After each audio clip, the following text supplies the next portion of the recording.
সাত সকালে আইনজীবীর বাড়িতে ইডির হানা। মঙ্গলবার শহরের একাধিক জায়গায় তল্লাশি চালায় এনফোর্সমেন্ট ডিরেক্টরেট, সঙ্গে রয়েছে কেন্দ্রীয় বাহিনীও। এদিন প্রায় সকাল ৬টা নাগাদ দক্ষিণ কলকাতার কড়িয়া থানা সংলগ্ন ৬ নম্বর তারক দত্ত রোডে আইনজীবী মুনমুন বন্দ্যোপাধ্যায়ের বাড়িতে হানা দেয় ইডি। মূলত বেসরকারি মেডিকেল কলেজের এনআরআই কোটায় এমবিবিএস আসন বিক্রির অভিযোগ ওঠে, আর তাতেই নাম উঠে আসে আইনজীবী মুনমুন বন্দ্যোপাধ্যায় ও তার স্বামী দেবাশিস বন্দ্যোপাধ্যায়ের। মঙ্গলবার সকালে কিন্তু ইডি আধিকারিকেরা আর শহরে তল্লাশি অভিযানে নেমেছে এবং আমরা যেখানটায় রয়েছি ৬ নম্বর তারক দত্ত রোড এবং কড়িয়া থানার ঠিক নিকটবর্তী এই জায়গা, এবং এখানেই কিন্তু এই যে বাড়ি রয়েছে ৬ নম্বর, সেই বাড়িতে কিন্তু ইডি আধিকারিকেরা এসেছেন।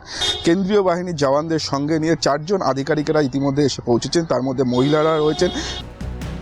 ভুয়ো নথি তৈরিতে মুখ্য ভূমিকা ছিল এই বন্দ্যোপাধ্যায় দম্পতির।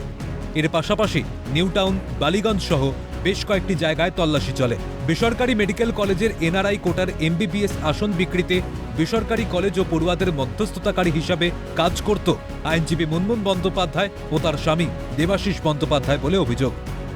বিভিন্ন জায়গায় এর আগে যে তল্লাশি চালানো হয়েছিল ইডির তরফ থেকে, সেখান থেকে বাজেয়াপ্ত করা নথি এবং একাধিক ডাক্তারি পড়ুয়া যারা এই এনআরআই কোটায় ভর্তি হয়েছিলেন এবং পাশাপাশি বেসরকারি মেডিকেল কলেজ কর্তৃপক্ষকে জিজ্ঞাসাবাদ করে একাধিক মিডিলম্যানের নাম ইডির তদন্তকারী আধিকারিকরা পেয়েছেন। তেমনভাবেই এই ব্যানার্জি দম্পতিরও নাম উঠে আসে। সেই দম্পতিকে তারা জিজ্ঞাসাবাদ করছেন এবং তার বাড়িতে তল্লাশি চালানো হচ্ছে।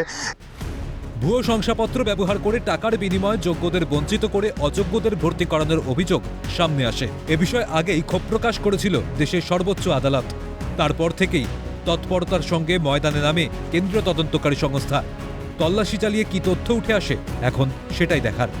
ক্যামেরায় গোপাল সেন, সায়ন্তন চক্রবর্তীর সঙ্গে মফিজুল ইসলাম ও শান্তনু সাহার রিপোর্ট, ক্যালকাটা নিউজ।